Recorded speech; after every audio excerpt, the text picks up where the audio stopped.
ശരീരത്തിന് കാരണമായിരിക്കുന്ന, മഹാദേഹത്തിന് കാരണമായിരിക്കുന്ന, ഈ ദശത്തിന് കാരണമായിരിക്കുന്ന ആ ദശ ആ ശിവൻ്റെതാണ്. ഈ ഭൂമിയാണ്. ആ ഭൂമിയുടെ ശരീരാംശമായിട്ട് ഉയർന്നു നിൽക്കുന്ന ഹരി എന്ന് പറയുന്നത് താപത്തെ ഹരിക്കുന്നത് ഹരി. ആ ഹരിയാണ് ധന്വന്തിരിയായിട്ട് മാറുന്നത്. ആ ധന്വന്തിരി അവതരിക്കുന്നത് കർക്കിടക മാസം കർത്തവാവിന ഋതുക്കൾ സഞ്ചരിക്കുന്നത് സാറിന് അറിയാം. ചന്ദ്ര ബേസ് ചെയ്തിട്ടാണ് പോകുന്നത്. അപ്പം അമാവാസിയിലാണ് ഋതു ജാതമാകുന്നത്. കർക്കിടക മാസത്തിലെ കർത്തവാവിനാണ് വർഷകാലം തുടങ്ങുന്നത്.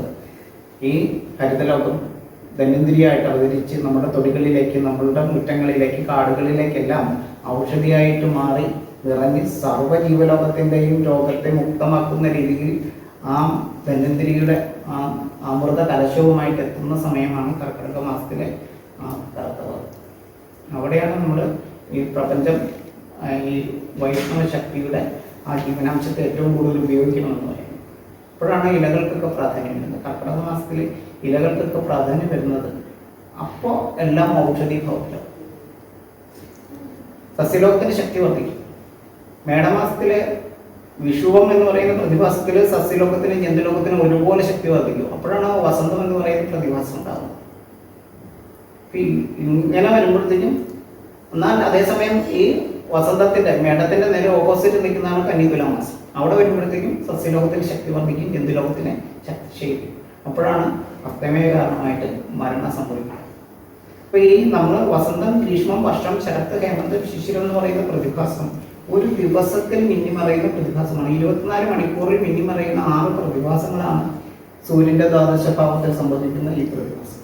ഈ പ്രതിഭാസത്തെ അറിയുമ്പോഴാണ് ദൈവം എന്ന് പറയുന്നത് എന്താണെന്ന് മനസ്സിലാക്കുന്നത്.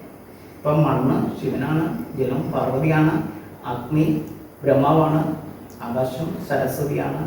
ഈ 2 ഭാവത്താലും 2 രൂപത്താലും വായുവിൽ ജൈവമായി കണമായിരിക്കുന്ന വായു, ന്യൂട്രോണായിരിക്കുന്ന വായുവിൽ നിറയുന്നതാണ് 2 ജീവപ്രപഞ്ചം.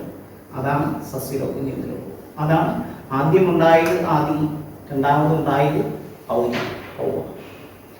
ആ സസ്യലോകത്തിൻ്റെ അസ്തിത്വത്തിലാണ്, വൃക്ഷലോകത്തിൻ്റെ അസ്തിത്വത്തിൽ നിന്നിട്ടാണ് ജന്തുലോകം ജനിക്കുന്നത്. ആ ജന്തുലോകവും സസ്യലോകവും ചേർന്നുള്ള യുഗ്മസഞ്ചാരമാണ് ജീവിതം.